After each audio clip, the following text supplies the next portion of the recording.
नमस्कार, स्वागत है आप सभी का to 12 classes study for all के अंदर। आज हम लोग पॉजिटिव वर्ब करेंगे और आज हमारा इंग्लिश में जो है इनफाइनाइट वर्ब जो है वो फिनिश हो जाएगा और इसके बाद हम लोग फाइनाइट वर्ब पढ़ेंगे। लेकिन फाइनाइट वर्ब से पहले हम लोग नाउन, प्रोनाउन और वर्ब की प्रैक्टिस करेंगे। मैंने आपको बताया था कि एक बार 2-3 टॉपिक हो जाए तो प्रैक्टिस करेंगे मिक्स टॉपिक को लेकर, बिकॉज एग्जाम में आपको मिक्स ही पूछने वाला है। तो चलिए स्टार्ट करते हैं, देखते हैं कि पॉजिटिव वर्ब में हम लोग क्या सीखने वाले हैं। टाइप्स ऑफ वर्ब में हमने transitive verb, intransitive verbs, person and number, the infinitive, bare infinitive, gerund, participle, auxiliaries verbs and modal verbs और पॉजिटिव वर्ब आज हम लोग करेंगे। इससे पहले कहीं पे भी अगर डाउट है तो मैं लिंक आपको डलवा दूंगा यहाँ पे और आप लोग वहाँ पे जाके देख सकते हैं।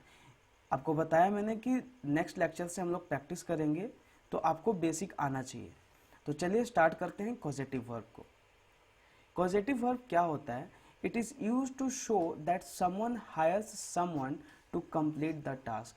कहने का मतलब ये है कि अगर मैं कहता हूं कि आई वॉश माई क्लॉथ, ठीक है, मैं ये कह रहा हूं तो इसका क्या मतलब है कि मैं अपने कपड़े धोता हूं, ठीक है, कोई दिक्कत नहीं है। लेकिन अगर मैं ये कहना चाहता हूं कि मैं अपने कपड़े धुलवाता हूं, तब आप लोग क्या करोगे?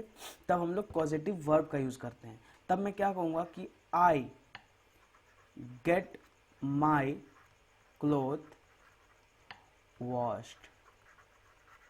मैं अपने जो है कपड़े धुलवाता हूं। तो मतलब जो धुलवाने का काम है वो मैं कर रहा हूं या करवा रहा हूं? मैं करवा रहा हूं। तो ऐसे सेंस में हम लोग पॉजिटिव वर्ब का यूज करते हैं। I am having my bike washed. मैं अपनी बाइक को धुलवा रहा हूं या धो रहा हूं, धुलवा रहा हूं। तो यहां पे हम लोग पॉजिटिव वर्ब का यूज कर रहे हैं। इसमें पॉजिटिव वर्ब क्या है? हैविंग। पॉजिटिव वर्ब में हम लोग हैव को पढ़ते हैं, लेट, गेट और मेक को। हैव का आप टेंस में भी यूज करते होंगे, ठीक है, जब हम लोग प्रेजेंट परफेक्ट टेंस हो गया या फिर पास्ट परफेक्ट टेंस में उसका हैड हो जाता है तो वो अलग चीज है, ठीक है, उसको आप लोग इससे रिलेट मत करना। इस हैव का यूज पॉजिटिव वर्ब में हम कैसे करते हैं वो हम देखने वाले हैं। हैव और गेट का यूज देखते हैं।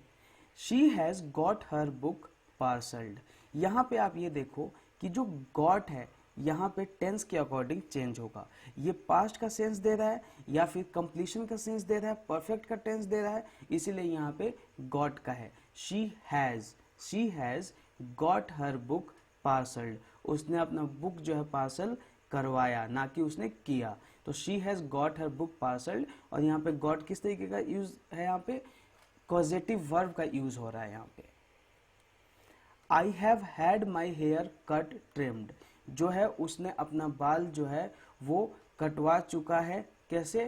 किसी के बार्बर के थ्रू, खुद नहीं काटा है।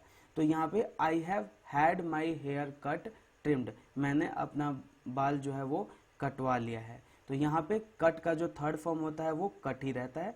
और यहाँ पे आप ये ध्यान रखना कि ये सब्जेक्ट है प्लस हैव, उसके बाद हैड जो है यहाँ पे पॉजिटिव वर्ब है, माई हेयर ऑब्जेक्ट है और कट ट्रिम्ड यहाँ पे वर्ब का थर्ड फॉर्म यूज होगा, ये आपको ध्यान रखना है। A common man got the thief caught by the police. तो आपको यहाँ पे ये ध्यान रखना है कि जो कॉमन मैन है ये क्या है? एक सब्जेक्ट है। गॉट क्या है? एक पॉजिटिव वर्ब है। द थीफ कॉट, तो द थीफ क्या है? यहाँ पे एक ऑब्जेक्ट है। कॉट वर्ब का थर्ड फॉर्म है। ये आपको ध्यान रखना है कि वर्ब का थर्ड फॉर्म यूज करते हैं जब हैव और गेट जो है as a positive verb use होता है।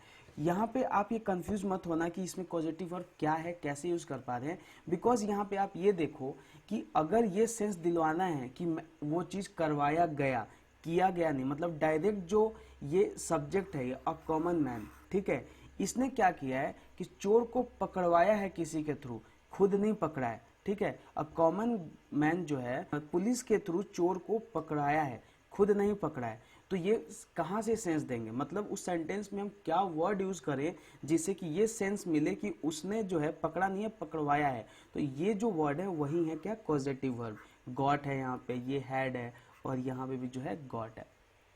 लेट का यूज यहाँ पे देखो, आई लेट हिम गो, मैं उसे जाने देता हूँ।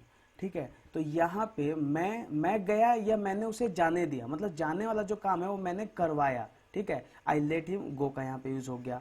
अब जैसे मान लो कि आपको ये कहना हो कि मैं तुम्हें नहीं जाने दूंगा, मैं तुम्हें नहीं जाने दूंगा, तो आप इसको कैसे यूज करोगे बताओ। अगर ये लेट का यूज आपको नहीं पता होता तो आप पता है दिमाग में क्या लेते, आई विल नॉट गो या फिर I will not allow you. मैंने ये पूछा है कईयों से, तो इस तरीके से वो जुगाड़ बैठाते हैं कहीं सेंस निकल जाए।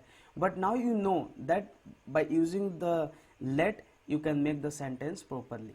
तो कैसे आप इसको यूज करोगे, आई, ठीक है, आई will not let you go, ठीक है। और इसी को अगर और पोलाइटली बोलना हो तो I would not let you go, ये भी आप बोल सकते हो। तो आप यहां पे देख पा रहे हैं किस तरीके से हम लोग लेट का यूज कर रहे हैं। अब मेक का यूज देखते हैं। ही मेक्स मी क्राई, इससे मतलब मेक पढ़ने से पहले आप एक चीज को कंपैरिजन करना। जैसे मान लो कि गेट है, ठीक है, मैं एक सेंटेंस करता हूं, I get my shoes polished. तो अभी हमने गेट का यूज देखा। इस गेट के यूज में आप ये ध्यान रखना कि जैसे यहाँ पे आई एक सब्जेक्ट है, मेक में भी ही सब्जेक्ट है, गेट जो है कॉजेटिव वर्ब है, उसी तरीके से मेक्स भी यहाँ क्या है, एक कॉजेटिव वर्ब है। माई शूज क्या है, यहाँ पे ऑब्जेक्ट है, यहाँ पे मी क्या है, एक ऑब्जेक्ट है। पॉलिश्ड क्या है, वर्ब का थर्ड फॉर्म है, और यहाँ पे क्राई क्या है, वर्ब का फर्स्ट फॉर्म है। ये आपको बिल्कुल ध्यान रखना है कि जब भी मेक और लेट का यूज करेंगे तो हम लोग बेयर इन्फिनिटिव का यूज करेंगे। बेयर इन्फिनिटिव का मतलब है कि जो बेस फॉर्म होता है वर्ब का वो हम यूज करेंगे, ठीक है। टू गो का यूज नहीं करेंगे, सिर्फ गो का यूज करेंगे। इसका थर्ड फॉर्म जो गॉन होता है वो भी यूज नहीं करेंगे, ये आपको ध्यान रखना है। बाकी डिटेल में अगर आपको बेयर इन्फिनिटिव और इन्फिनिटिव पढ़ना है तो लिंक मैं डलवा दूंगा, आप उसको ढंग से पढ़ लेना, नेक्स्ट क्लास में ये बहुत हेल्प करेगा। ऐसे ही इस सेंटेंस को देखो, they have made their never do yoga in the morning. अब यहाँ पे देखो नेवर का स्पेलिंग यहाँ पे गलत है, आप इसको सही कर लेना, NEIGHBOUR होगा यहाँ पे। So they have made their never do yoga in the morning. तो यहाँ पे आप देख पा रहे हैं किस तरीके से यहाँ पे डू यूज हो रखा है, थर्ड फॉर्म यूज नहीं हो रखा है। एरर में यही छोटी छोटी चीजें ना आपको ध्यान रखना होता है, लेकिन छोटी छोटी चीजें कब आप ध्यान दोगे, जब आपको बेसिक ढंग से पता होगा।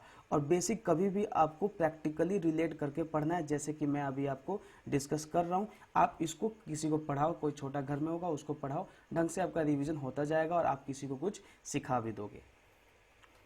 आई will make you learn English practically. तो यहाँ पे आप मेक का यूज देखो किस चीज के लिए हो रहा है कि मैं, जैसे मान लो कोई प्रैक्टिकली इंग्लिश पढ़ने के लिए रेडी नहीं, बोलता भाई मुझे थ्योरी पढ़ा दो, मैं काफी काम बना लूंगा अपना, लेकिन आप कह रहे हो नहीं भाई मैं तुझे मजबूर कर दूंगा इंग्लिश प्रैक्टिकली पढ़ने पे, सिखाने पे। तो यहाँ पे मेक जो है ना कभी कभी फोर्सफुली का भी सेंस देता है। जैसे मान लो कि कोई नहाना नहीं चाहता है ठंड के दिन में, तो और आप उसको नहलाना चाह रहे हो, तो कैसे नहलाओगे, जबरदस्ती करके। तो क्या बोलोगे, आई विल मेक यू बात, मतलब मैं तुम्हें नहाने में मजबूर कर दूंगा।